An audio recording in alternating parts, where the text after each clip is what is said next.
Συνεχίζουμε λοιπόν τη μελέτη μας πάνω στο ηλεκτρικό ρεύμα και στις συνδεσμολογίες αντιστάσεων, και τώρα θα προσπαθήσουμε να κάνουμε ένα θέμα το οποίο έχει να κάνει, είναι λίγο περίεργο και αυτό, λίγο διαφορετικό και σε σχέση με αυτά που υπάρχουν στα σχέση του βιβλίου και γενικά σε σχέση με όλα αυτά που κυκλοφορούν στα εξωσχολικά βιβλία.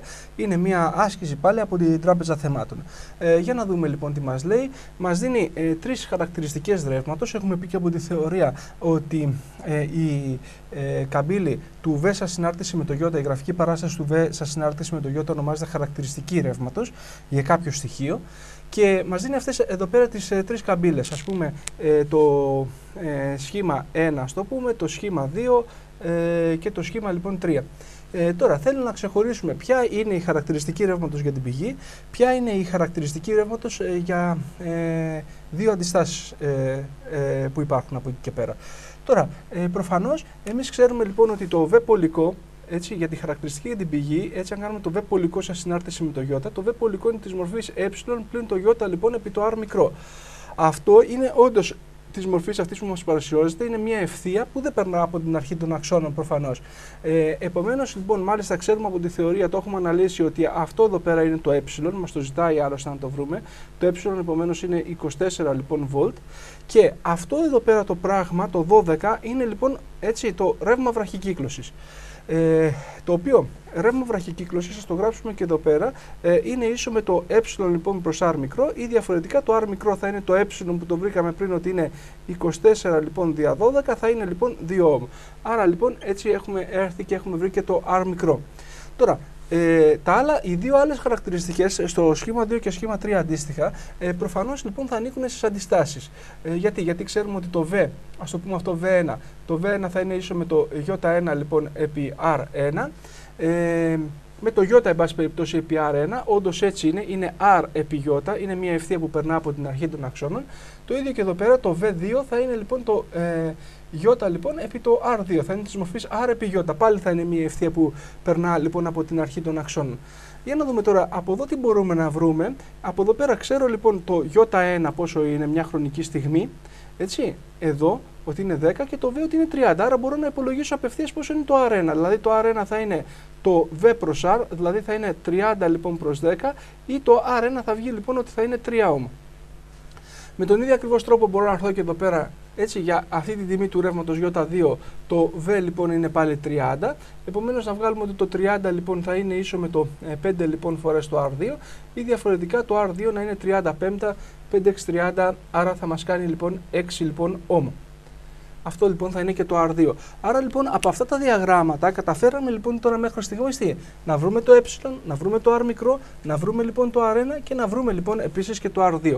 Τώρα στο Δ2 ερώτημα μας λέει να υπολογίσουμε, αυτό είναι το Δ4, μας λέει λοιπόν να βάλουμε αυτές τις δύο αντιστάσεις συνδεδεμένες παράλληλα μεταξύ τους, δηλαδή νάτι λοιπόν η αντίσταση R1 που είπαμε, νάτι λοιπόν η αντίσταση R2, να σχεδιάσουμε λοιπόν αυτό το κύκλωμα μας ζητάει, και στα άκρα τους να υπάρχει μια πηγή με ηλεκτρογερτική δύναμη, με αυτή η πηγή η οποία βρήκαμε πριν. Το ε με εσωτερική αντίσταση λοιπόν R μικρό.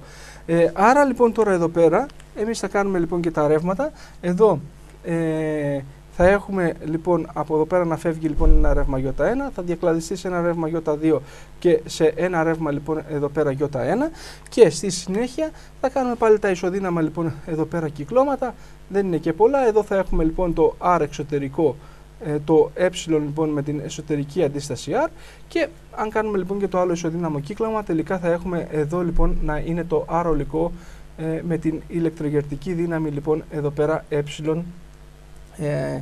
Έχουμε ενσωματώσει λοιπόν στο R ολικό και το R μικρό. Άρα Ι και εδώ, Ι λοιπόν και εδώ. Και θέλει λοιπόν να βρούμε τώρα πόσο είναι το R ολικό. Νομίζω λοιπόν ότι τα πράγματα είναι σχετικά εύκολα. Δηλαδή εδώ πέρα λοιπόν το R1,2 έχουμε παράλληλη σύνδεση, άρα θα είναι το R1 επί R2 προς το R1 λοιπόν συν R2. Το R1 είπαμε ότι είναι 3 επί 6 προς το 3 και 6 που μας κάνει 9. Επομένως λοιπόν το 3 στο 9 χωράει 3 φορές, άρα όλο αυτό εδώ πέρα μας κάνει λοιπόν 2 ohm. Αυτό λοιπόν είναι το R εξωτερικό. Όσον αφορά το R ολικό, το R ολικό θα είναι τώρα το R εξωτερικό συν το R μικρό, το οποίο λοιπόν R εξωτερικό είπαμε ότι είναι 2, Το R μικρό επίσης εδώ το υπολογίσαμε λοιπόν ότι είναι 2. Άρα συνολικά λοιπόν το R ολικό είναι λοιπόν 4 ohm. Άρα λοιπόν σχεδιάσαμε και το κύκλο που μας ζητούσε και βρήκαμε λοιπόν ποια είναι η συνολική αντίσταση R ολικό η οποία έχουμε εδώ πέρα. Τώρα από εκεί και πέρα μας ζητάει να βρούμε την πολική τάση στο Δ3 ερώτημα. Ας έρθουμε λοιπόν εδώ πέρα να κάνουμε λοιπόν το Δ3 ερώτημα. Στο Δ3 ερώτημα η πολική τάση ξέρουμε ότι είναι το ε πλην το ι λοιπόν επί το R μικρό. Άρα λοιπόν το ε το βρήκαμε ότι είναι 24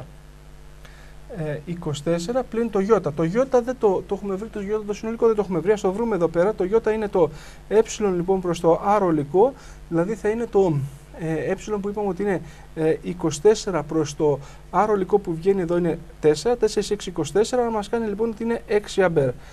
Άρα λοιπόν πλην 6 λοιπόν επί 2 είναι αυτό εδώ πέρα το πράγμα, άρα λοιπόν η πολική τάση στο τρίτο ερώτημα αμέσως είναι 2, 6, 12, 24 πλην 12 θα μας κάνει λοιπόν 12 βολτ. Άρα λοιπόν αμέσως βρήκαμε λοιπόν ποια είναι και η πολική τάση η οποία μας ζητούσε. Και τέλος έχουμε ένα τελευταίο ερώτημα, το Δ4, που μας ζητάει να βρούμε το P1. Την ισχύ της αντίστασης R1. Το P1 λοιπόν θα είναι λοιπόν ίσο με το J1 τετράγωνο λοιπόν επί το R1, άρα κανείς πρέπει να έρθει και να υπολογίσει λοιπόν πόσο είναι το J1. Για να το υπολογίσει ερχόμαστε εδώ, το V εξωτερικό λοιπόν εδώ είναι ίσο με το V πολικό, έτσι, γιατί αυτό εδώ στα άκρα αυτής της αντίστασης είναι το V πολικό. Το V πολικό το βγάλαμε ήδη ότι είναι 12. Το V εξωτερικό όμως, επειδή προήλθε από την παράλληλη σύνθεση της R1 με την R2, θα είναι λοιπόν ίσο και με το V1, θα είναι ίσο και με το V2. Άρα λοιπόν, για να βρούμε λοιπόν το J1 θα είναι το V1 προς το R1, άρα θα είναι το V1 που είπαμε ότι από πριν είναι 12 προς το R1 που το υπολογίσαμε εδώ ότι είναι 3. Επομένως λοιπόν είναι 4 λοιπόν αμπέρ. Άρα ερχόμαστε λοιπόν εδώ και βάζουμε ότι είναι 4 στο τετράγωνο επί το R1 το οποίο είπαμε ότι είναι 3. Eπομένως έχουμε 4, 4, 16 λοιπόν επί 3, το οποίο 16 και 16 μας κάνει 32, 38, 48 λοιπόν βατ. Άρα λοιπόν μπορέσαμε και υπολογίσαμε και το P1 και το βγάλαμε λοιπόν ότι είναι 48 βατ. Λοιπόν, άρα λύσαμε λοιπόν και αυτό το θεματάκι. Ένα ιδιαίτερο επίσης θέμα, έτσι, είπαμε και στην αρχή ότι δεν πολυκυκλοφορούν τέτοια πράγματα, δεν υπάρχει τέτοια άσκηση βέβαια στο βιβλίο, αλλά ούτε και στα εξωσχολικά βιβλία είναι πολύ συνηθισμένες αυτές οι ασκήσεις, γι' αυτό και επιλέξαμε να τη βάλουμε αυτή την άσκηση. Προσπαθήστε επομένως να κάνετε και την αντίστοιχη άσκηση που εδώ πέρα παρουσιάζουμε εδώ πάνω δεξιά.